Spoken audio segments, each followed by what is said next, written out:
राम राम साथियों, चला जी लोग राम राम। आगे बानी फिर हम बीपीएससी क्लास लेके, और जितने भाई बंधु मित्र छात्र मेरे जुड़े हैं, चला जी लोग जुड़े हैं, उन लोग को क्या राम राम।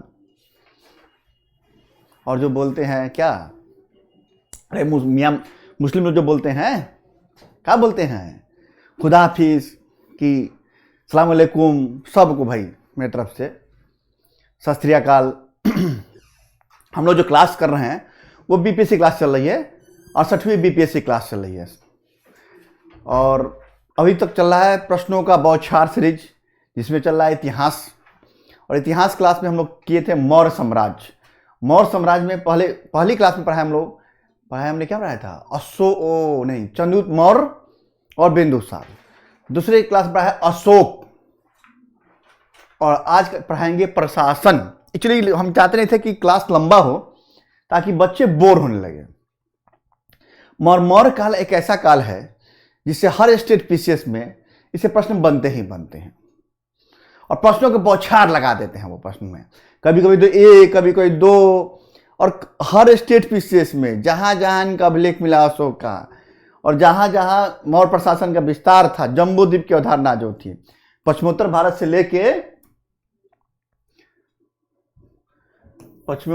से लेके जहां जहां तक अवधारणा थी इनकी, दक्षिण कर्नाटक तक भाई, हाँ, यहां तक जोन सा जो स्टेट होगा पूछता है। एमपी हो, उत्तराखंड हो, यूपी हो, राजस्थान हो, बिहार, तो भाई धरती ही रहा है। तो प्रश्न बनने ही बनने हैं, एक बने दो बने, बनेंगे। अशोक तो फेवरेट है सबका, क्योंकि अशोक महान हुआ। अशोक का द ग्रेट एक मूवी भी आई थी, और चंद्रगुप्त मौर्य एक सीरियल भी आया था, दोनों देख सकते हैं। उसके अलावा है कि हमने अभी तक अशोक पढ़ाया, अभिलेखों के माध्यम से पढ़ाया कि अभिलेख कौन कौन थे, कहाँ मिले, स्थापना की किसने किया मौर्य काल का। तो आज हम प्रशासन पढ़ा देते हैं, ताकि अब प्रश्न एक भी ना छूटे। ये नहीं, ये बैच सिर्फ इतिहास का जो प्रश्नों का बौछार सीरीज चल रहा है कि सिर्फ बीपीएससी के लिए है। एक्चुअली पास में एग्जाम बीपीएससी का है, इसलिए टारगेट बीपीएससी किया जा रहा है, मगर ये हर स्टेट पीसीएस के लिए फेमस है। 12 तारीख को छत्तीसगढ़ पीसीएस का भी पेपर है, वहां भी पूछा जाता है मौर्य प्रशासन, मौर्य कला, मौर्य साम्राज्य, अशोक, चंद्र मौर्य सबसे। और यूपी तो भाई फेवरेट टॉपिक है, एमपी फेवरेट टॉपिक है, उत्तराखंड भाई आ गया, उसका कैलेंडर जारी कर दिया गया है। तो जितने हिंदी भाषी राज्य हैं वहां पूछे ही जाते हैं। हिमाचल प्रदेश में पेपर होता है, वहां भी पूछे जाते हैं। तो इसलिए इस प्लेलिस्ट में वीडियो डला हुआ है पहले 2 क्लास का, वो जरूर देख लीजिएगा। प्रश्न आएंगे, ऐसा नहीं है कि प्रश्न नहीं आते हैं। नाक ऐसे पकड़िए, ऐसे पकड़िए, पूछते हैं जरूर। ठीक है, चलिए, बातें तो होती रहेंगी। परिचय जानते ही हैं, मैं प्रभात रंजन आप लोग का यूनि एग्जाम्स पीसीएस में स्वागत करता हूं। और एक काम जरूर करते रहिए बीच बीच में, ताकि हम भी मोटिवेट होते रहें। वही लाइक ठोकते रहिए, शेयर कर दीजिए, और सब्सक्राइब, जो नए बच्चों सब्सक्राइब जरूर कर लीजिएगा, ताकि हम भी मोटिवेट होते रहें। और आपको तो मोटिवेट हम करते रहते हैं कि सोना नहीं है, जागते रहो। रात्रि प्रहरी वाला काम करना है। कौन? रात्रि प्रहरी जो काम करता है, जागते रहो। और बॉर्डर पे जो सिपाही काम करते हैं उस टाइप जागते रहो कि दुश्मन गोली इधर से दागे, ताकि दो बीपीएससी गोला मारे, अभी 2 गोला मारी इधर से, यूपी गोला मारिए 2 गोला इधर से, ताकि सीधे पार। वही काम है। चलिए आइए प्रशासन पे। अभी तक हमने देखा अशोक के बाद उसके पुत्र की चर्चा की गई थी कि कुणाल जो था, कुणाल और जालोक का चर्चा ये मिलता है कि राजतरंगी में मिलता है, जो कश्मीर में शासन करता था। और कल्हण की राजतरंगी पूछा जाता है प्रश्न की राजतरंगी किसकी है, तो कल्हण की राजतरंगी।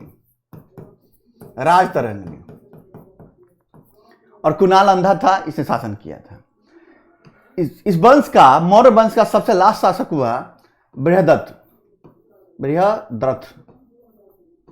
और जिसकी हत्या पुष्यमित्र शुंग ने करके, शुंग वंश पुष्यमित्र शुंग ने इसकी हत्या की, और शुंग वंश की नींव डाल दी इसने। किसकी? सुंग वंश की नींव डाल दी इसने। जो आगे पढ़ेंगे क्लास में एक एक करके सुंग वंश, सातवाहन सब पढ़ाया जाएगा। तो हमने पूरा अभिलेख, राज विस्तार, राजनीतिक विस्तार सब पढ़ लिया है। तो अब हम लोग प्रशासन देख लेते हैं। और उस पूरे प्रशासन की चर्चा आप जानते ही हैं कि स्रोत क्या क्या था, किसके माध्यम से प्रशासन की चर्चा मिलती है। तुमने बताया भी था कि एक तो कौटिल्य का अर्थशास्त्र है, अर्थशास्त्र, दूसरा इंडिका, ये दो बहुत बड़ा माध्यम था इनके प्रशासन के लिए।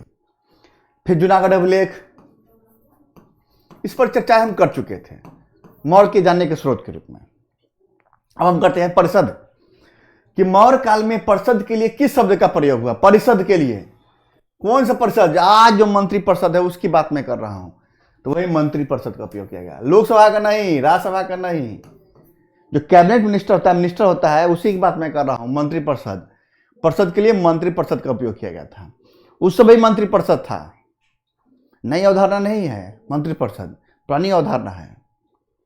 तो मंत्री परिषद का उपयोग किया गया था। मौर्यकालीन प्रशासन में किस भाषा का? नहीं होता कि आज की डेट में हिंदी लिखा, कहा तो गया कि भाई हिंदी का उपयोग किया जाएगा, मैक्सिमम शब्द अंग्रेजी का उपयोग किया जाता है। तो भाषा क्या थी प्रशासन की वर्तमान उसमें? तो प्राकृत भाषा का उपयोग किया गया। किस भाषा का? संस्कृत नहीं, हिंदी नहीं, पाली नहीं, प्राकृत भाषा का उपयोग किया गया। ये सब प्रश्न पूछे गए हैं। यूपी में तो फेवरेट क्वेश्चन है सब, और बिहार भी पूछा था। ठीक है, तो इसलिए दम ध्यान से सुनते रहे चीजों को। मौर्य काल में राजस्व संग्रहण, राजस्व कौन वसूलता था? जैसे आज की डेट में है ना कि गांव के स्तर पर पटवारी, जहां यूपी में बोलते हैं पटवारी, यूपी, एमपी, राजस्थान में पटवारी, बिहार में जाएंगे तो उसको राजस्व क्या बोलते हैं, इसको कर्मचारी, राजस्व कर्मचारी, राजस्व कर्मचारी। उसके ऊपर भी होता है आरआई, रेवेन्यू इंस्पेक्टर। इसके ऊपर होता है, क्या होता है? सीओ बोलते हैं बिहार में। अब राजस्व अधिकारी के नाम दे दिया गया है इन लोगों का, आरओ, रेवेन्यू ऑफिसर बोल दिया गया है। यूपी में जाएंगे तो पटवारी के ऊपर जो होता है, क्या बोलते हैं, इसको आरआई बोलते हैं। कानूनगो जिसको बोला गया है, कानूनगो। उसके ऊपर जाएंगे तो नायब तहसीलदार, फिर तहसीलदार, ऐसे करके पोस्ट बढ़ता रहता है। तो उसी बात की जा रही है, राजस्व संग्रहण कौन करता अधिकारी भाई? तो उसका नाम था सम्हारता। और कौटिल्य ने अर्थशास्त्र में 18 तीर्थ, प्रशासन के लिए 18 तीर्थ और 26 अध्यक्षों की चर्चा की है। किसकी? 26 अध्यक्षों की चर्चा की है। तो उसी में बताया गया कि राजस्व संग्रहण के लिए कौन सा अधिकारी था, कौन सा तीर्थ था? तो सम्हारता तीर्थ था। समाहारता बोलते हैं इसको। तो अब देख लीजिए, प्रशासन पे आ ही जाते हैं हम लोग। क्या? तो मौर्य काल में प्रशासन में मंत्री को अमात्य कहते थे, या सचिव भी कहा गया है इसको। और इनकी नियुक्ति से पूर्व इनका एक टेस्ट होता था जिसको कहा गया उपदा, देखिए कलर चेंज कर लेते हैं, उपथा परीक्षण कहा गया है इनको। यानी इनकी नैतिकता की जांच होती थी कि ये नैतिक स्तर पे मजबूत है या घोटालेबाज तो नहीं है ये। तो वही आज की डेट में देखते हैं मंत्रिया साहब कितना करोड़ कमा कर किया है। जैसे आज की डेट में एक मामला चल रहा है, कुश्ती संघ के अध्यक्ष जो है ब्रजकिशोर सिंह की, ब्रजभूषण सिंह नाम है, ब्रजभूषण सिंह नाम है उनका। उनके खिलाफ कुश्ती के मेंबर जो हैं, कुश्ती खेलते हैं, विनेश फागोट जो लोग हैं हरियाणा के, उन्होंने भाई यौन शोषण का आरोप लगाया है। तो देखिए उन लोग मंत्री बनाएंगे तो क्या होगा? 100, 200, 500 जमीन अरब देंगे, कॉलेज खोल देंगे। मैं ब्लेम नहीं कर रहा हूं, कुछ मंत्री ईमानदार भी होते हैं। तो इसलिए उसमें अमात्य या सचिव की नियुक्ति से पूर्व एक टेस्टिंग होता था जिसको उपदा परीक्षण कहते थे, यानी उनकी नैतिकता की जांच की जाती थी। और पूरे मंत्री परिषद को, जो आज की डेट में मंत्रीन जो कहा गया है, मंत्रीन, वो कैबिनेट मिनिस्टर, वर्तमान में कैबिनेट मिनिस्टर नहीं होता है कि भाई कैबिनेट मिनिस्टर में विशेष लोगों का ध्यान रखा जाएगा, 10 से 12 कैबिनेट मिनिस्टर होंगे। तो उसी कैबिनेट मिनिस्टर में उसी कैबिनेट मिनिस्टर को वर्तमान में उस समय मंत्रीन कहा गया था। कैबिनेट मिनिस्टर को मंत्रीन कहा गया था। तो उसमें थे कौन कौन मिनिस्टर में? तो ये तो पुरोहित रहेगा ही रहेगा भाई, ये प्रधानमंत्री मोदी जी हमारे, एक वे संहारता निर्मला सीतारमण जी हमारी, एक सनिता और एक युवराज जी हमारे रहेंगे। इसमें कहीं कहीं यह भी मिलता है कि सैनिक जो होता है, मतलब वो रक्षा मंत्री जो हमारे रक्षा विभाग के मंत्री, उनकी भी चर्चाएं मिलती है कहीं कहीं। सेनापति भी चर्चा मिलती है कहीं कहीं, किसी बुक में अथेंटिक बुक में लिखा है सेनापति, यानी किसकी? रक्षा मंत्री कौन है? राजनाथ सिंह की चर्चा मिलती है। तो इस मंत्रीन में इन लोगों की चर्चा मिलती है। और मंत्री कौन है? Cabinet minister. और इन मंत्रियों को पेमेंट मिलता था भाई। तो कितना पेमेंट पूछा जाता है, प्रश्न नेट में भी शायद पूछा गया कभी। तो 48,000 पन जो है उसमें मुद्रा की माप की इकाई थी, और आम बोलचाल में यूज किया जाता पन, जैसे आजकल रुपये नहीं चलता रुपया, तो उसे चांदी का मुद्रा होता था पन, उसमें साल भर का पेमेंट 48,000 पन दिया जाता था उनको वेतन के रूप में। ये पूछा गया प्रश्न है भाई। जब मंत्री हो जाएंगे तो भाई, और भाई हमने बताया ना कि मंत्री परिषद है, तो मंत्री परिषद के अलावा भी कुछ अधिकारी होंगे। तो वही कटिल के अर्थशास्त्र में 18 तीर्थ की चर्चा कर दी गई और कहा कि 26 अध्यक्ष हैं जिसके माध्यम से पूरा प्रशासन चला भाई, पूरा प्रशासन चला। तो कौन कौन भाई प्रशासन में? प्रमुख तीर्थ देख लीजिए। एक तो पुरोहित होगा ही, जिसे चर्चा मैं कर चुका हूं कि किचन कैबिनेट की अवधारणा जब थी पहले, तो अब नहीं, किचन कैबिनेट मत कहिए, कि कैबिनेट मिनिस्टर की अवधारणा है। उसमें जो बताया 4 कम, उसका जो है पुरोहित, ये तो होगा ही, बिना पुरोहित के भाई राजा महाराजा चलते नहीं थे। प्रधानमंत्री, वही मोदी जी प्रधानमंत्री। तो प्रधानमंत्री कौन? राजा तो राष्ट्रपति हो गया ना, तो प्रधानमंत्री कौन? तो मौर्य काल में पुरोहित और प्रधानमंत्री दोनों पद एक ही व्यक्ति को नियुक्त कर दिया था। कभी कभी ऐसा भी देखा गया है कि एक ही व्यक्ति को नियुक्त कर दिया था। तो हमने बताया था ना कि चंद्रगुप्त मौर्य के समय चाणक्य उनके प्रधानमंत्री भी थे और पुरोहित भी माना गया। और बिंदुसार के काल में भी चाणक्य रहे हैं। मगर चाणक्य की मृत्यु, हमने बताया था पिछले क्लास में, चाणक्य की मृत्यु के बाद खलाटक जो था वो बना प्रधानमंत्री, मंत्री परिषद का हेड। कौन? बिंदुसार समय पूछा गया प्रश्न खलाटक के बारे में। और उनके बाद अशोक के समय वही राधा गुप्त, जिसके सहयोग से उसने 99 भाइयों सुसीम की हत्या करके गद्दी पर बैठा। ठीक है, यह प्रधानमंत्री का पहला। दूसरा हो गया, सब नहीं बताएंगे, 18 जो इंपॉर्टेंट है वही बताएंगे हम, जो पूछे जाते हैं एग्जाम में अक्सर। तीसरा जो नंबर का था वो समाहर्ता था। अभी बताया ना, प्रश्न में आया था समाहर्ता बोलते हैं हम लोग। कौन था? तो राजस्व विभाग, पैसा वसूलने का काम करेगा, वही निर्मला सीतारमण वाला काम।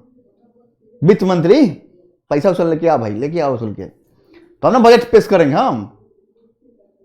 तो राजस्व विभाग का प्रधान अधिकारी होता था, समाहर्ता होता था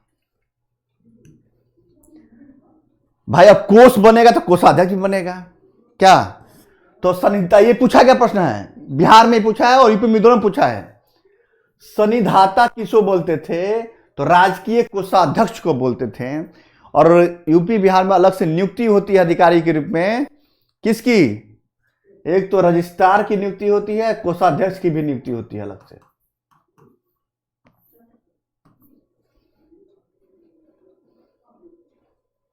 फिर युवराज तो होंगे ही होंगे, तो ये उत्तराधिकारी हो जाएंगे। हम बताएंगे आगे, जब प्रांत जो बटेगा, जब केंद्र से प्रांत बटेगा और प्रांतों के राजकुमार, प्रांतों में जो बनेंगे गवर्नर बनेंगे, वो मैक्सिमम युवराज बनेंगे, बताएंगे अभी आगे 10। फिर होता है प्रदेष्टा, कहीं टा मिलता है प्रदेष्टा। ये कौन था? तो फौजदारी न्यायालयों के न्यायाधीश थे। न्यायालय में 2 प्रकार के चर्चाएं की गई है। न्यायालय में 2 प्रकार के होते थे, एक कंटक शोधन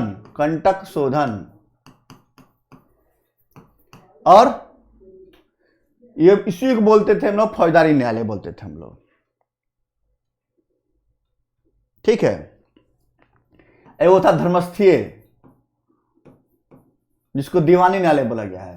धर्मस्थीय जिसको दीवानी न्यायालय। मारपीट करेंगे, गोली मारेंगे, किसी से सरफरोल करेंगे तो जाएंगे हम लोग फौजदारी न्यायालय में, कंटक सदन में। तो उसके अधिकारी थे प्रदेश था। और सिंपल जो झगड़ा कर लेंगे, जमीन विवाद होंगे, जाएंगे दीवानी मामले में। आज भी है ना, दीवानी और फौजदारी मामला न्यायालय होता है, अलग अलग होते हैं, दोनों के वकील भी अलग अलग होते हैं। कर्मांतिक, कर्मांतिक उद्योग मंत्री, उद्योग धंधों के प्रमुख अधिकारी। किसके? उद्योग धंधों के उद्योग धंधों के प्रमुख अधिकारी को कर्मांतिक बोलते थे हम लोग। वहीं व्यवहारिक आ गया, दीवानी न्यायालय का न्यायाधीश, व्यवहारिक न्यायालय आ गया। तो दीवानी न्यायालयों के न्यायाधीश को व्यवहारिक बोलते थे। व्यवहार प्रक्रिया में आइए बैठ के वार्ता करते हैं, व्यवहार के माध्यम से सुलझाते हैं। तो व्यवहारिक न्यायालय जो थे वो उसके अधिकारी होते थे, वो व्यवहारिक होते थे। एक होता था अनंतपाल, नाम से मतलब अनंतपाल का नाम नहीं, अनंतपाल, अंत जिसका अंत नहीं, अनंत में हो। नहीं, सबसे लास्ट में अनंत की बात करेंगे तो वही सीमावर्ती क्षेत्र में नियुक्त अधिकारियों को, सैन्य अधिकारी को हम लोग अनंतपाल बोलते हैं। कहाँ? अनंतपाल सीमावर्ती क्षेत्रों में नियुक्त अधिकारी को। और एक होता है प्रशस्ता, राजकीय अभिलेखों के लिपिबद्ध करने वाला अधिकारी। प्रशस्ति जो लिखता था, बैठ के जितने अधिकारी हैं उनकी खता वही लिखते हैं। मुनीम जी लोग पहले ना, जैसे गांव कुछ आके मुनीम जी लोग करते थे, सर आप बोली तो कितना हुआ? 10 रुपया, कोई बात नहीं, आइए, कोई बात नहीं। वही मुनीम जी वाला बात है यहाँ। प्रशस्ता की बात की है, राजकीय अभिलेखों को लिपिबद्ध करने वाला अधिकारी। सब इंपॉर्टेंट है, पूछा गया है, पूछा जा रहा है बार बार। अब देखिए, ये 18 तीर्थ की चर्चा मैंने कर दिया, तो अब 26 अध्यक्ष की चर्चा भी करेंगे। देखिए कैसे। मौर्यकालीन प्रशासन में रूपदर्शक नामक अधिकारी किसका परीक्षण करता था? रूपदर्शक। रूपदर्शक जो था वो मुद्राओं का परीक्षण करता था।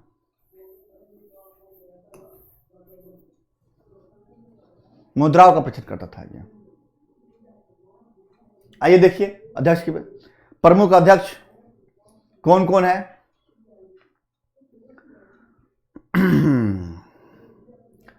देखिए 26 अध्यक्ष में कौन कौन अध्यक्ष? इंपॉर्टेंट। मुद्रा अध्यक्ष, मुद्रा से मुद्रा मत समझिए, पैसा करने में। ये पासपोर्ट अधिकारी हुआ करता था, आज की डेट में है ना पासपोर्ट अधिकारी है, वो पासपोर्ट अधिकारी। अकाराध्यक्ष,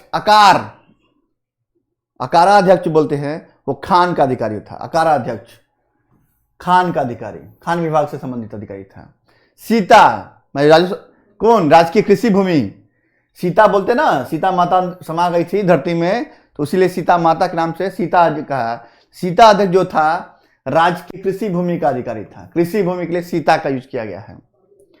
विविधता अध्यक्ष, विविधता अध्यक्ष जो है चरगाह का अधिकारी। भाई चरगाह के लिए भाई अधिकारी था वहां पे, देख लीजिए। पोता, भाई सब अधिकारी है तो वहां यहां भी आज के अधिकारी है। कृषि विभाग अलग है, पशुपालन विभाग अलग है, खान विभाग अलग है, पासपोर्ट अधिकारी अलग है, वहीं अधिकारी ना है भाई, देख लीजिए। पोता अध्यक्ष यानी माप तौल से संबंधित अधिकारी। पोत समझ लीजिएगा, पोत वाला पोत, बंदरगाह वाला। पोता अध्यक्ष जो है माप तौल से संबंधित अधिकारी था। सूना अध्यक्ष, सूना अध्यक्ष बुचर खाने से संबंधित अधिकारी था। बुचर खाने से संबंधित अधिकारी था सूना अध्यक्ष। पण्या अध्यक्ष, पण्या यानी व्यापार वाणिज्य से संबंधित अधिकारी था। किसे? व्यापार वाणिज्य से संबंधित अधिकारी था पण्या अध्यक्ष। ढानी वाली नौ, राजस्थान में नाक वाली नौ बोलते हैं। मानाध्यक्ष, दूरी समय का मानने वाला। कौन? किसकी मान? दूरी और समय की मान निकालने की बात करते हैं। दूरी समय संबंधित अधिकारी थे। गणिका अध्यक्ष, किसके? गणिकाओं के संबंधित अधिकारी था।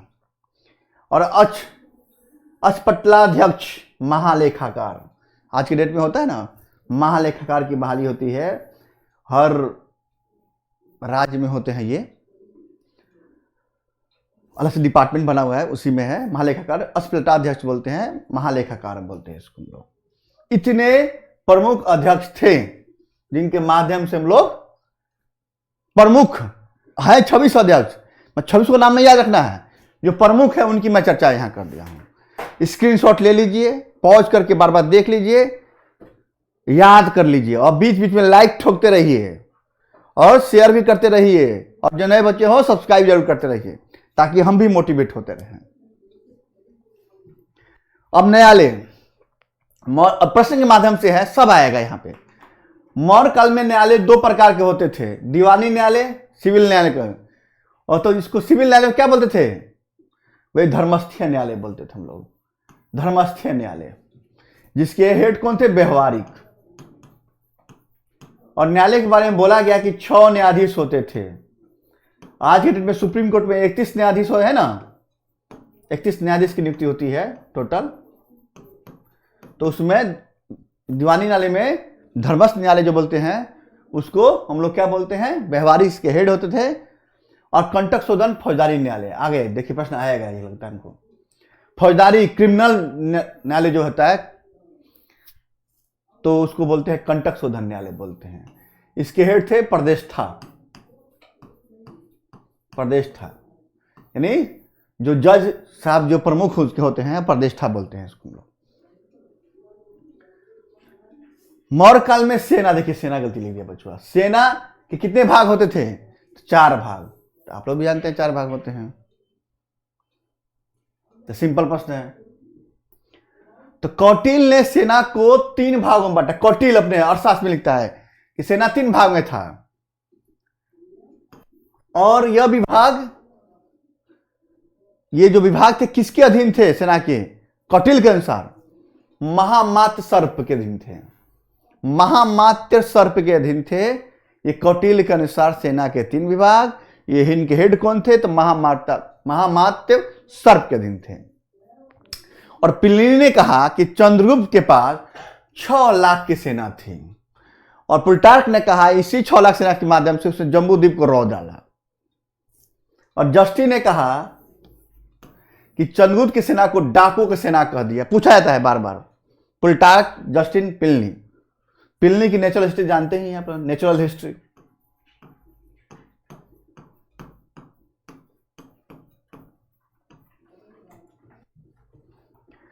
चंद्रगुप्त के समय पुलिस को क्या कहते थे, पुलिस को क्या कहते थे, पुलिस को तो रक्षिण कहते थे, रक्षिण। इसको क्या कहते थे, रक्षिण कहते थे हम लोग पुलिस को। अब सैन्य प्रशासन, वही बात है, जब प्रशासन की बात कर दिया तो वही अब आ जाता है सैन्य प्रशासन। मैगस्थनीज ने के अनुसार सेना में 6 समितियां थी, और उसमें प्रत्येक समिति में 5 सदस्य, यानी 6 गुना 5 यानी 30। भाई तो मैथ कमजोर है, कोई बात नहीं, थोड़ा गुना कर लीजिएगा आप लोग। तो 6 समितियों के माध्यम से 5-5 सदस्यों की नियुक्ति मैगस्थनीज के इंडिका में।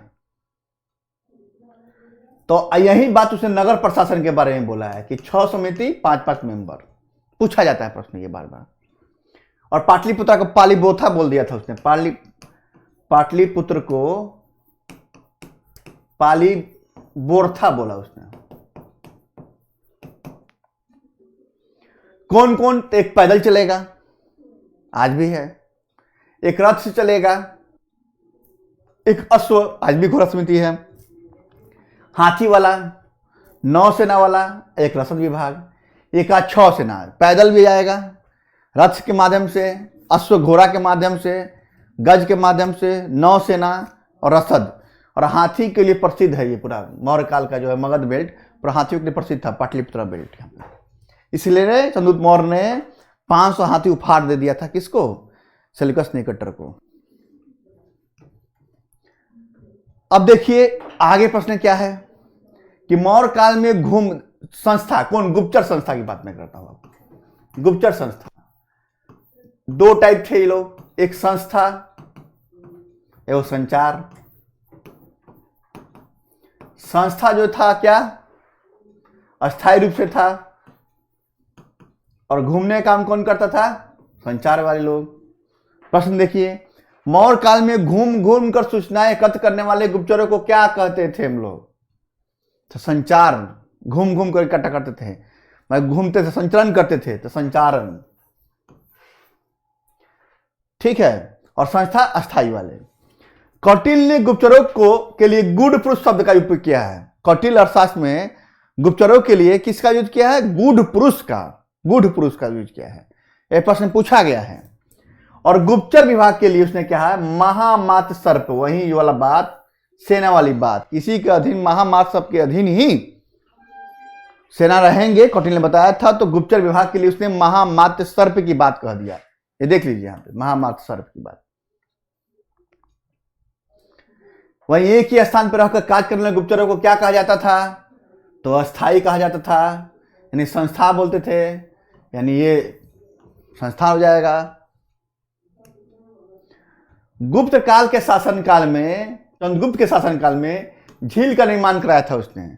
और इसी एक अभिलेख था जिसके माध्यम से पता चलता है कि पश्चिम भारत में भी शासन करता था। आप लोग को याद है ना? तो सुदर्शन झील का निर्माण कराया था उसने। और कौन सा अभिलेख? जूनागढ़ का अभिलेख, जो किसका था?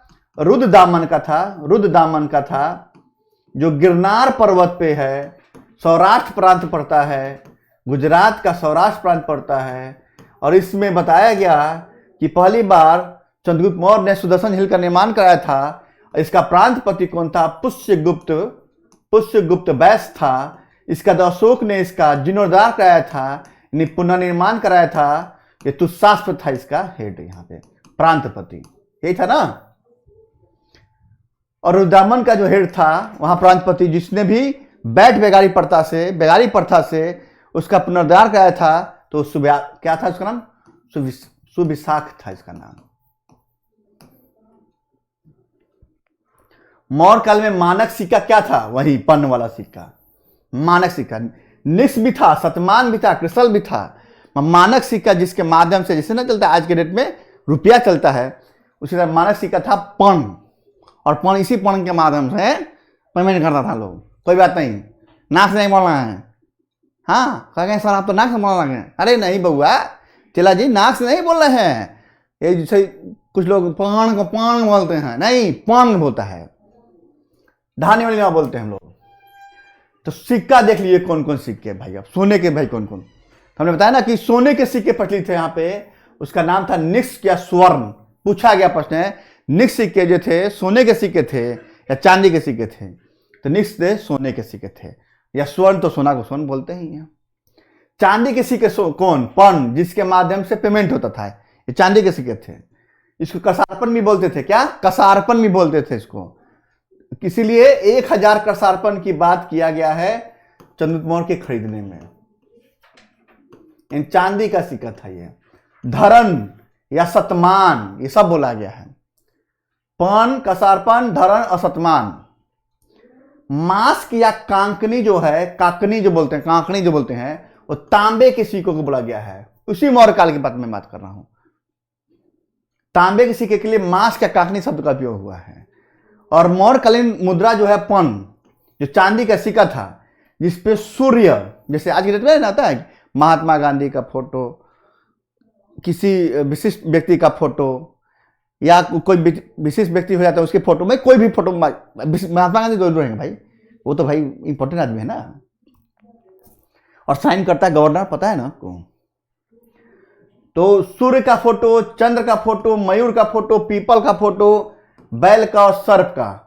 फिर से देखिए, सूर्य का, सूर्यदेव का, चंद्र, चंद्रमा का, मयूर, मोर का, पीपल, बोधि वृक्ष के नीचे ज्ञान की प्राप्ति, बैल, विषभ, नटुआ बैल, रामपुरवा, और सर्प, सांप।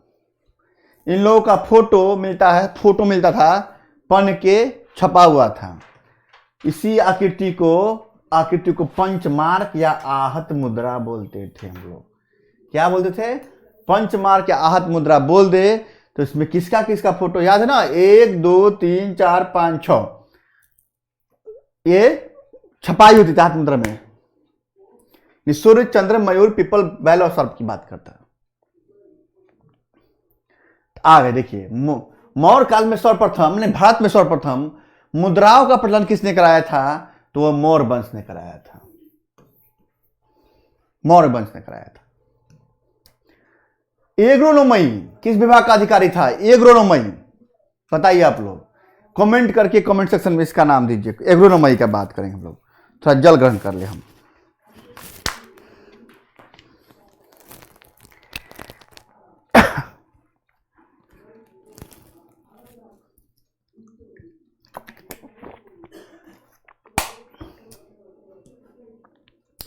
चलिए, विदेश विभाग तो था नहीं, उद्योग विभाग था नहीं, जिला के अधिकारी को, जिसको आहार बोलते थे, विषय पति बोलते थे, उसके अधिकारी को, जिला के अधिकारी को हम लोग क्या बोलते थे? एग्रोनोमी बोलते थे। तो उसका क्या काम था? टैक्स वसूली करना। भू राजस्व विभाग था वो, सैन्य विभाग था नहीं वो, क्योंकि सेनापति हो जाएगा। आइए देखिए, इसके बारे में बताते हैं। यहाँ आप देखिए, पूरा लिख दिए हैं। पूछा यूपी में, सभी बच्चों ने गलती किया था इसको। जिले के अधिकारी के लिए कौन कौन? तो एग्रोनोमी, इसका यूज किया है कौन? मैथनीज के इंडिका में ये सब बताया गया है। रूप दर्शक देखिए, सिक्कों की जांच के लिए, पैसा की जांच के लिए बात किया था उसने। एग्रोनोमी है, ये जिले के सड़क निर्माण की बात करता है, यानी जिला का भू अधिकारी होगा, सड़क निर्माण की बात करेगा, एग्रोनोमी। नगर प्रशासक का अधिकारी जो होगा, एस्ट्रोनोमी बोलेंगे इसको। नगर प्रशासन के अधिकारी की बात करेंगे। पाटलिपुत्र में नगर प्रशासन था, तो उस नगर प्रशासन के अधिकारी को हम लोग बोलते हैं एस्ट्रोनोमी बोलते हैं। रूप दर्शक जो था वो सिक्कों का जांच करने वाला था। और प्रादेशिक जो था, प्रादेशिक प्रदेश का प्रमुख अधिकारी था। और रज्जुक जो था, रज्जुक जो जनपद का प्रमुख अधिकारी था। इन लोग सब एग्रोनोमी के अंदर में काम करते थे लोग। जनपद का प्रमुख अधिकारी था। जनपद बोलते हैं यूपी में जिला को, बिहार में जिला ही बोलते हैं इसको। तो एग्रोनोमी जिले के सड़क निर्माण संबंधी अधिकारी था, प्रश्न यही पूछा था इसने। एस्ट्रोनोमी नगर का प्रमुख अधिकारी था, नगर प्रशासक के रूप में काम किया। रूपदर्शक सिक्कों का जांच करने का अधिकारी था, पूछा गया प्रश्न है। प्रादेशिक प्रदेश का प्रमुख अधिकारी था। और रज्जुक जो था जनपद का प्रमुख अधिकारी था। ये पूछा गया प्रश्न है, ऊपर से 2-3 भाई, इसलिए तो हम इसकी स्क्रीनशॉट ले लीजिए, पॉज करके देख लीजिए बार बार। अब है वही आगे ना, मौर्य प्रशासन में संदेशवाहक के रूप में वो क्या कहा जाता था? तो युक्त तो रज्जुक, प्रादेशिक तो होगा नहीं, निकाय होगा नहीं, प्रतिवेदक कहा जाता था इसको। किसको कहा जाता है? प्रतिवेदक कहा जाता है इसको। प्रश्नों का बौछार है भाई, प्रश्नों का बौछार के माध्यम से ही सब करा रहे हैं। ये तो रहा भाई, कहा क्या रहा कि प्रशासन प्रश्नों से। अब थोड़ा सा डिफाइन कर दे। जैसे केंद्र में होगा राजा, और यहां पे शासन था, केंद्रीकृत शासन था। यहां पे ये मेंस का प्रश्न है कि मौर्य काल केंद्रीकृत प्रशासन कैसे था, देख ले कैसे था। यहां केंद्र में होगा राजा,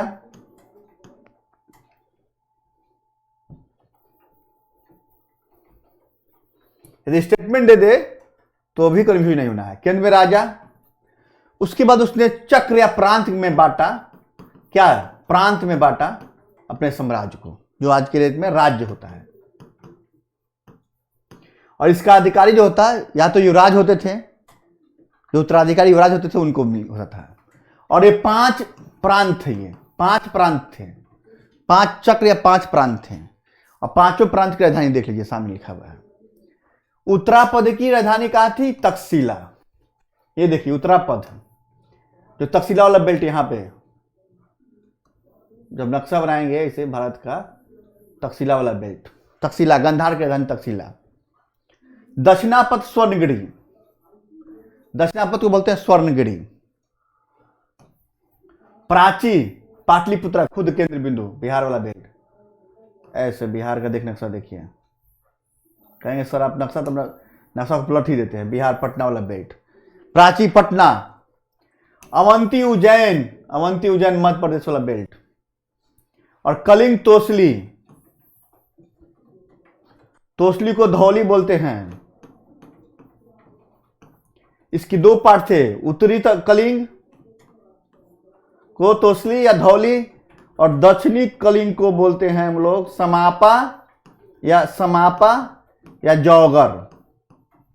याद है ना 2 अभिलेख, धौली और जौगर का अभिलेख, प्रथम कलिंग प्रतिज्ञान अभिलेख बोलते हैं इसको।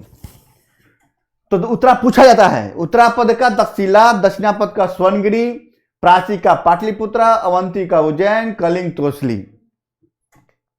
इसी तरह अब प्रांत के बाद क्या करते हैं हम लोग, चलते हैं जिला पे। जिला पे तो जिला में क्या होता है, आहार या विषय, जो वर्तमान में जिला के काम भांति काम करता है। तो इसका हेड कौन हो जाएगा, विषयपति। विषयपति। और यदि बात करेंगे इंडिका के हिसाब से तो वही एग्रोनोमई। एग्रोनोमई जिनका काम था भूमि अधिकारी के रूप में या प्लस टैक्स वसूलने के रूप में, सड़क निर्माण के रूप में। आहार के बाद क्या पड़ता था, आहार के बाद, अच्छा इसमें नहीं, बीच में एक मंडल भी आएगा, क्या कि कमिश्नरी छूट गया ना, मंडल प्रमंडल भी तो है। केंद्र के बाद प्रांत, राज्य, और राज्य के बाद वहां पड़ता है मंडल, जो वर्तमान में यूपी में बोलते हैं मंडल, बिहार में बोलते हैं प्रमंडल, अंग्रेजी में कमिश्नरी शब्द यूज होता है। कमिश्नरी, कमिश्नरी शब्द यूज होता है दिन के लिए।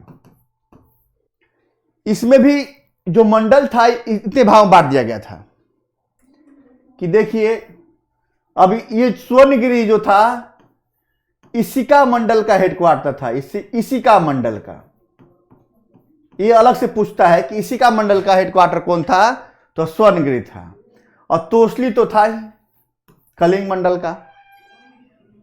क्या, थोड़ा सा जल ग्रहण कर ही लेते हैं हम।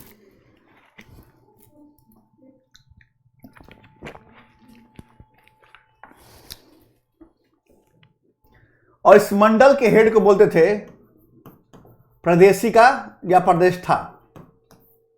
प्रदेष्ठा। और पाटलिपुत्रा जो था वो कौशाम्बी मंडल में था। कौन मंडल में, कौशाम्बी मंडल में। और तोसली को, जो तोसली था, समापा मंडल बोलते इसको। इसका हेडक्वार्टर था, समापा मंडल का हेडक्वार्टर तोसली था। कौशाम्बी का पाटलिपुत्रा हेडक्वार्टर था। स्वर्णगिरी जो हेडक्वार्टर था इसी का मंडल का हेडक्वार्टर था ये। और एक था गुरनार मंडल, ये पश्चिम विजय वाला कहानी, पश्चिम भारत वाला, यानी सौराष्ट्र इसका था। गिरनार मंडल का सौराष्ट्र था ये। इतने मंडल भागों में बांटे थे उसने। पूछता मेन है क्या कि नाम अलग एक ही है, वो है इसिका मंडल। इसिका मंडल का हेडक्वार्टर कहाँ था, वह स्वर्णगिरी था। इस मंडल के बाद आता है आहार, ये केंद्र, ये चक्र प्रांत, प्रांत के बाद मंडल, कमिश्नरी, उसका आता है जिला, विषय, विषय आहार। इस विषय के बाद आता है आपका क्या आता है भैया, जिला के बाद क्या होता है, अनुमंडल कहिएगा आप लोग, कह दीजिए, कोई दिक्कत नहीं है। स्थानीय, फिर द्रोणमुख, खटापड़, सब ये इसके बाद धीरे धीरे करके ग्राम तक चलेगा। ये इतने से प्रश्न पूछते हैं कि विषय के हेड कौन था, विषयपति था। ये 400 ग्राम का था स्थानीय, 400-800 ग्राम का था। द्रोणमुख 2 द्रोणमुख था, ये ग्राम था, ठीक है। ग्राम का ग्रामिक हेड था। ये पूरा प्रशासन का ये खाका है। इसी केंद्र में वही मंत्री, जिसका कैबिनेट मिनिस्टर की चर्चा मैंने किया है। फिर मंत्री के बाद मंत्री परिषद वाला बात किया मैंने, और राजा तो हेड होगा ही। क्या, ये पूरा खाका इसका हुआ। आइए देखते हैं प्रांतीय प्रशासन। हमने प्रांत की बात कर दिया, तो प्रांतीय में प्रशासन भी होगा ना भाई, प्रांत में होता है ना भाई, राज्यों में, बिहार राज्य में है ना मिनिस्टर सब। सुधाकर सिंह बहुत फेमस हो गए आजकल, रामचंद्र मानस पे भाषण देके। अरे काहे देते हो, शिक्षित व्यक्ति हो यार, मंत्री हो राज्य के, धर्म के मुद्दे पे बोल जाते हो। लोकतंत्र में धब्बा के समान है लोग हैं भाई। कैसे भाई लोग विकास होगा, प्रजा का विकास कैसे होगा। चलिए बातें उनकी भाई बातें हैं। कुछ लोग चाहते हैं कि सुर्खियों बटोरना, सुर्खियों में रहना। जैसे पप्पू यादव, जब कोई भी अकाल पड़ता है, चाहे कोई भी घटनाएं होती हैं, तो तुरंत पप्पू यादव पहुंच जाते हैं, मीडिया उनको कवर भी करता है। सुर्खियां बटोरना पहले, जबकि पहले वो, मैं जातिगत बात नहीं कर रहा हूं, पहले वो ऑलरेडी देशद्रोही साबित हो चुके थे, क्रिमिनल थे। अजीत सरकार हत्याकांड में फंसे भी थे वो, कोई बात नहीं, वर्तमान में भी ठीक ठाक हैं। केंद्र और प्रांतीय प्रशासन जो है केंद्र और राज्य, केंद्र राज्य। देखिए अब कौन, प्रांत में चक्र, इसका हेड कौन बनता था? तो कुमार या मात्र, यही वाला केंद्र के बाद की बात मैं कर रहा हूं। केंद्र के बाद जो चक्र में बताया, 4-5 चक्र की मैं चर्चा किया, उसी की मैं प्रशासन बात कर रहा हूं।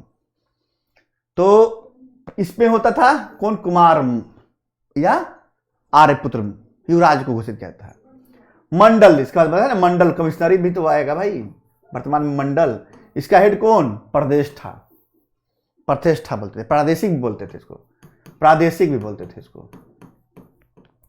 इस मंडल के बाद कौन आएगा? विषय, आहार कहें, विषय कहें, इसे जिला कहते हैं, एग्रोनोमी कहा गया है। तो इसका हेड कौन? विषयपति। इसके बाद मैंने क्या बताया था आपको? स्थानीय, जो 800 जन 400 गांव, स्थानीय 800 गांवों का समूह यानी अनुमंडल। बिहार के लिए अनुमंडल और यूपी के लिए तहसील की बात मैं कर दिया, अनुमंडल की बात मैं कर दिया। फिर स्थानीय के बाद क्या आएगा? द्रोणमुख। भाई अब तो ब्लॉक कौन आएगा? वो अनुमंडल के बाद क्या होगा? ब्लॉक। बिहार में बोलते हैं इसको, बिहार के लिए क्या बोलते हैं? ब्लॉक, अंचल या प्रखंड, जो कहिए इसको आप। उसके लिए उसने घोषित कर दिया 400 गांव का समूह द्रोणमुख।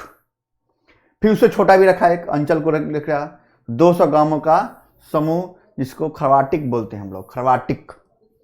और लास्ट में 10 गांवों के समूह को हम लोग संग्रहण बोलते हैं। यानी अब हो गया कौन सा? 10 गांवों के समूह को हम लोग संग्रहण बोलते हैं लास्ट। और इसके पास ग्राम, इसके बाद हो जाएगा ग्राम, लास्ट हो जाएगा ग्राम, यानी ग्राम का ग्रामिक जो हेड होता है था। और वर्तमान में यूपी में प्रधान होता है और बिहार में मुखिया जी हमारे यहाँ होते हैं। मुखिया जी हमारे यहाँ, मुखिया जी लोग की जलवे भाई, जो अभी जस्ट चुनाव लगा, बहुत पैसा कमा लो भाई, करोड़ करोड़ खर्चा करता है लोग। इन लोग की बात मत पूछा। लोग भाई, लोकतंत्र के विकेंद्रीकरण के तौर पे पंचायत समिति का गठन किया गया था, पंचायत का गठन और पंचायत समिति का, उसमें पंचायत समिति भी आता है। और वो आज के डेट में करप्शन का बहुत बड़ा अड्डा बन चुका है। लोग चाहता है कि मुखिया चुनाव जीत जाए ताकि करोड़पति बन जाएंगे ना। विकास कौन करता है? विकास करता तो वहां की जनता कहीं और दूर जाती। रोड विकास होगा, कहा कि रोड विकास कर देंगे तो फिर कहाँ हम वोट कौन देगा? हमको पूछेगा कौन? हमको कैसे कमाएंगे? 5 करोड़ तो खर्चा किए हैं भाई।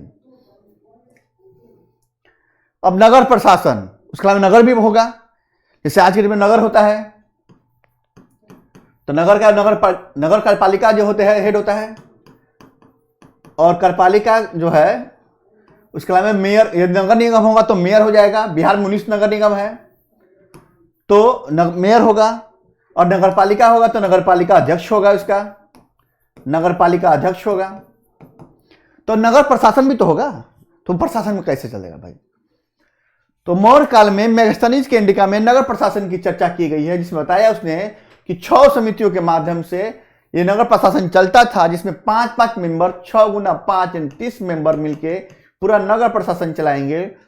और 6 समिति की इसने चर्चा कर दी भाई। इसने एक शिल्प कला, आर्ट भाई, आज ही भले आर्ट एंड कल्चर आज भी है, आर्ट एंड कल्चर डिपार्टमेंट अलग से है और इसके अधिकारी भी होते हैं।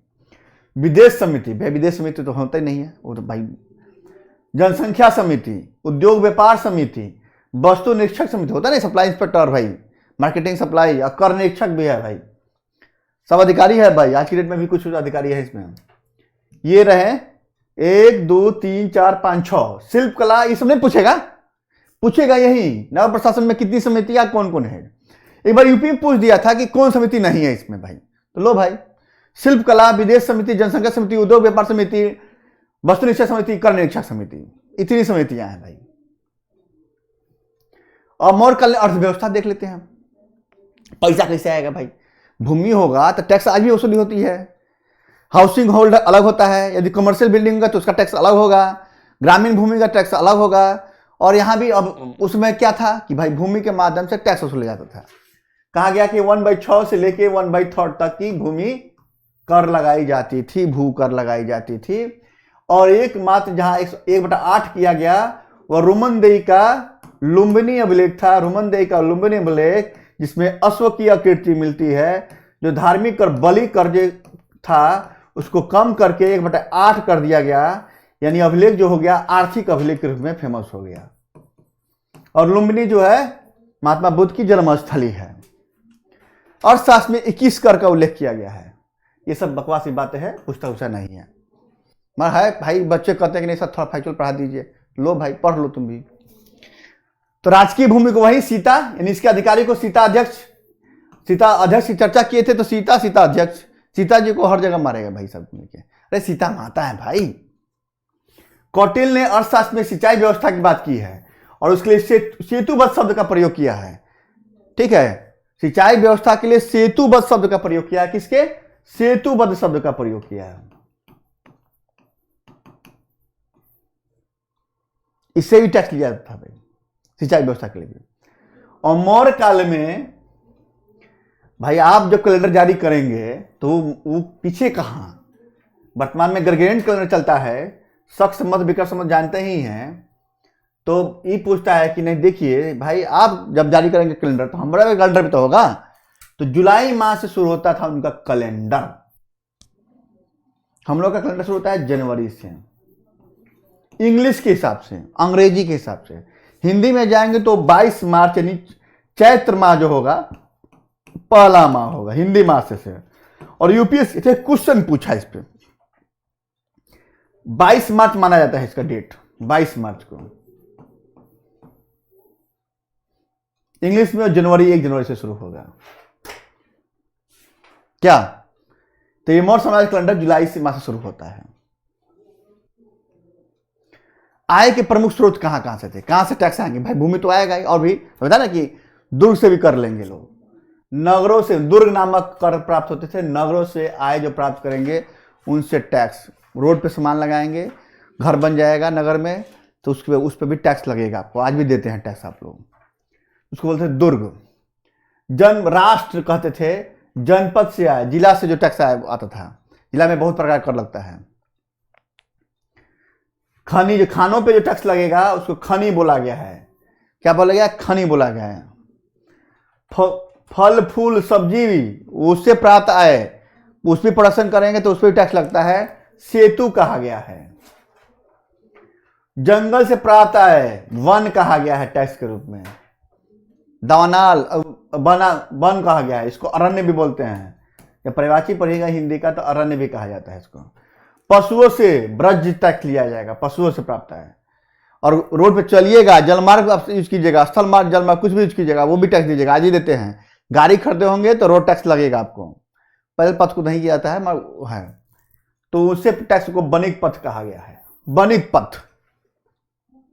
पथ कहा गया है। आय के अन्य स्रोत क्या थे? वहीं राजकीय भूमि पर खेती से प्राप्त आय, सीता नामक कर। किसानों से लिया जाएगा तो भाग कितना होगा? 1/6 से 1/3 तक लिया जाएगा।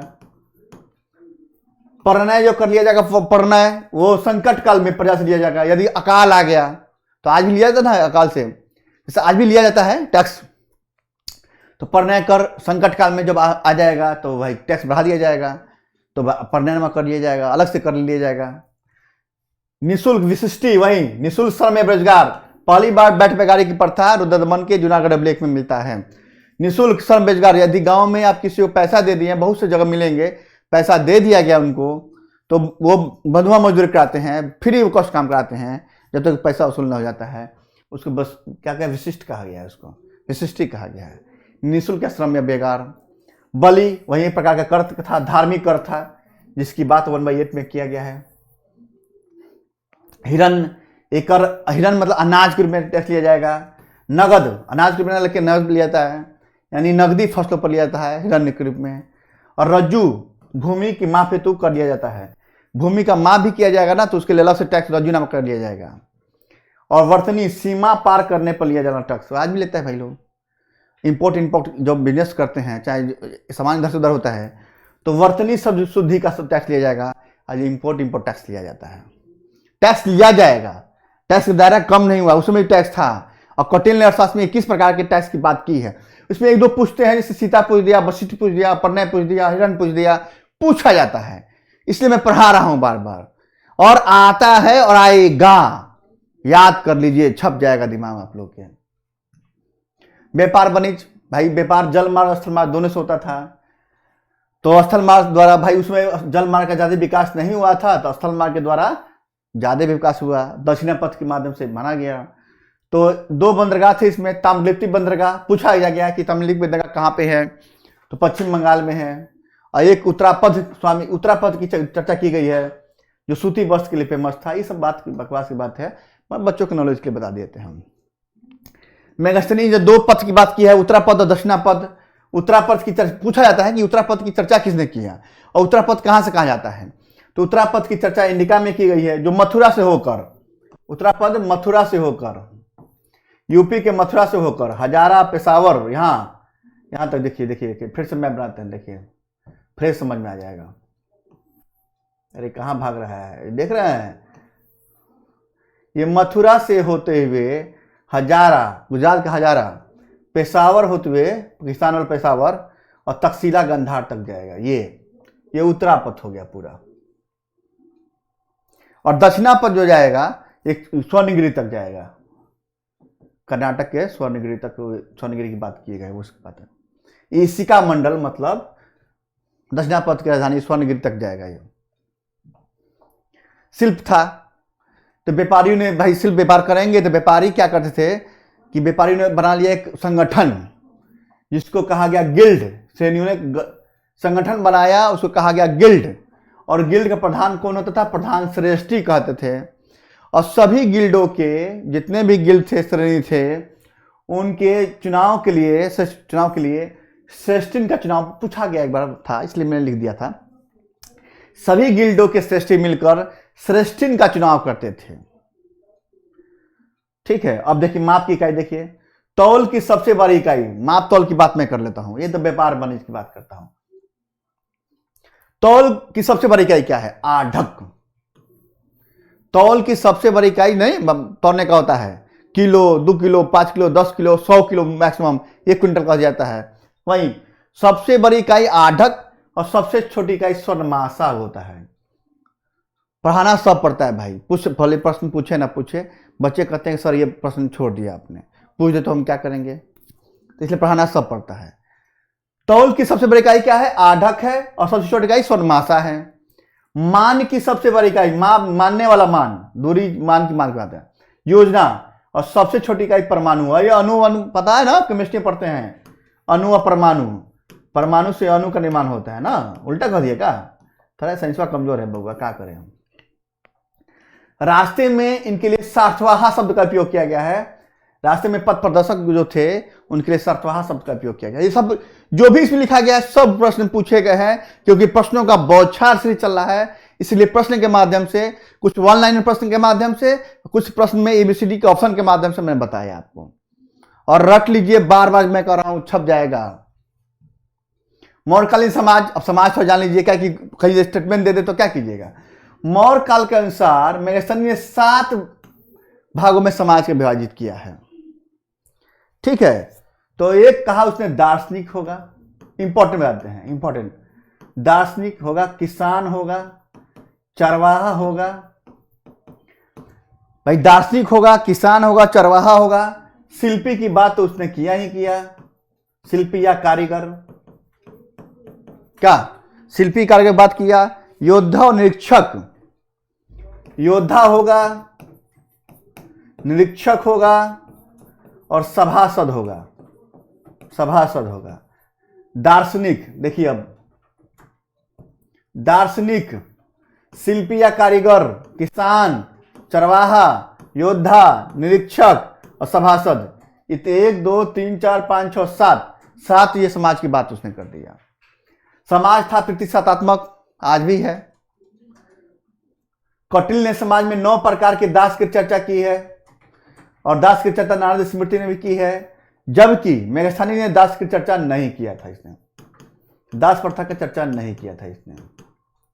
अर्थशास्त्र में शूद्र को आर्य कहा गया है, ने आर्य शब्द का पहला प्रयोग कहां हुआ है, अर्थशास्त्र में हुआ है। शूद्रों को उसने आर्य कह दिया है।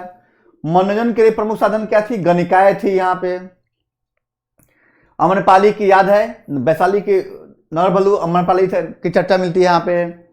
समाज में वेश्यावृत्ति और वेश्याओं की को क्या कहा जाता था? रूपा जीवा कहा जाता था।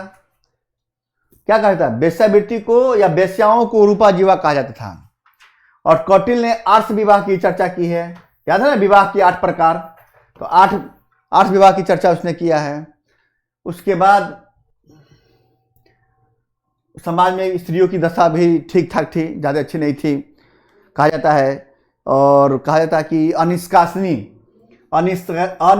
शब्द का प्रयोग किया गया। अनिष्कासनी, संभ्रांत घर की महिलाएं घर के अंदर रहती थी, उसके लिए अनिष्कासनी शब्द का प्रयोग किया गया है। घर से निष्कासन नहीं, कहीं बाहर नहीं जाना है, अनिष्कासनी शब्द का प्रयोग किया गया है। लगता है दिख नहीं रहा है, ग्रीन हो गया है। अनिष्कासनी शब्द का प्रयोग किया गया। अनिष्कासनी, सम्राट घर की महिलाएं बाहर से घर से नहीं निकलती हैं। शिक्षा का केंद्र भी था। शिक्षा का केंद्र कौन कौन था भाई देख लीजिए। एक तो तक्षशिला था, एक खुद पाटलिपुत्रा होगा। ये 2 बहुत इंपॉर्टेंट केंद्र थे, शिक्षा के बहुत इंपॉर्टेंट केंद्र थे। ठीक है, एक वाराणसी जो वर्तमान में मोदी जी का भी शिक्षा केंद्र है भाई, वाराणसी। वाराणसी, तक्षशिला और पाटलिपुत्रा शिक्षा के केंद्र थे इसमें। आइए अब लोक कला।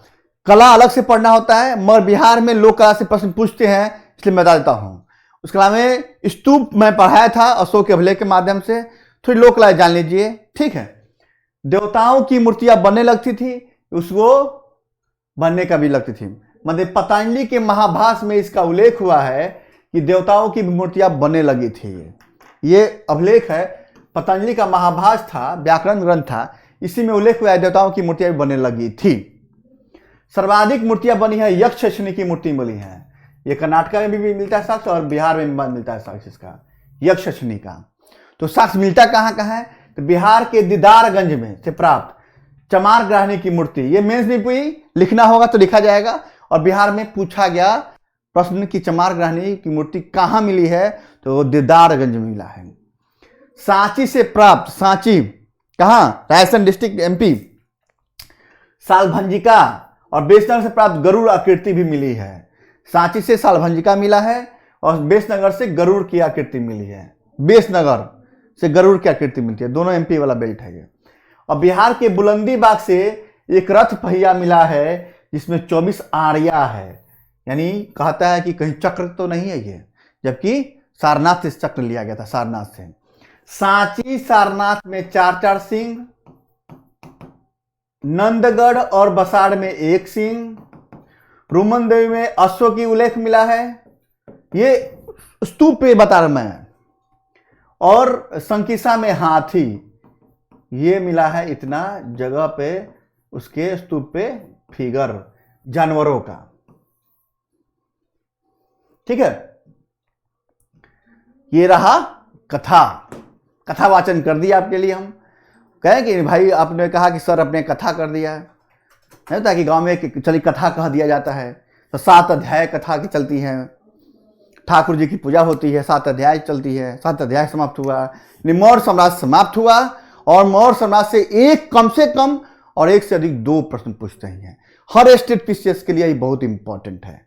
मैंने कहा सिर्फ बिहार के लिए, बिहार का यूपी तो बहुत फोकस ही करता है मौर्य साम्राज्य पे, और मौर्य यूपी नहीं MP, राजस्थान, हर स्टेट फोकस करता है मौर्य साम्राज्य पे। प्राचीन भारत में सवाल कहीं से आए नहीं आए, मौर्य साम्राज्य से सवाल जरूर आएगा।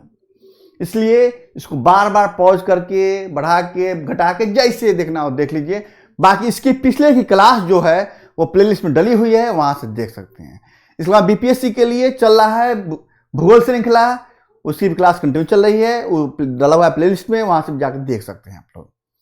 उसके अलावा मेरे संस्था में क्या चल रहा है, UPSC के लिए 90 डेज का प्रीलिम्स कोर्स, क्रैश कोर्स चल रहा है, जिसमें सिलेक्टेड बंदे ही यहाँ पे कोर्स करा रहे हैं। जैसे आदित्य सर हुए, सागर से हुए, लोकेंद्र सर हुए, ऐसे जो सब सिलेक्टेड हैं, वो टेक्निक बताएंगे प्री कैसे पास करना है। फिर प्री के बाद मेंस की बात करें, जैसे मैं बता रहा हूं ना कैसे PCS को टारगेट करना है इतिहास के माध्यम से। अब इससे 2 प्रश्न कंफर्म, सीधे मारिए गोला, बिहार को, यूपी को, PCS जो आयोग दोनों को मारिए गोला, सीधे गोला बाहर, और यूपी PCS पार और बिहार भी पार। क्या चलिए सर कहेंगे सर आप तो डेली भी बकवास कर, नहीं बकवास की बात नहीं है बबुआ। और उसके अलावा आप लोग से एक ही रिक्वेस्ट है, मेरा भी मोटिवेशन करते रहिए। लाइक ठोकते रहिए, शेयर करते रहिए क्लास को, प्लस जो बच्चे सब नए आए हों सब्सक्राइब जरूर कर दीजिएगा। इसी के साथ सभा का विसर्जन करते हैं, सभा सर नहीं सर, क्लास को समाप्त करते हैं। अगले क्लास में जो है नहीं बताएंगे क्या पढ़ाएंगे, पढ़ाएंगे मरणोत्तर अगले क्लास में प्रश्नों की बौछार के माध्यम से। इसी के साथ जय हिंद, जय भारत साथियों।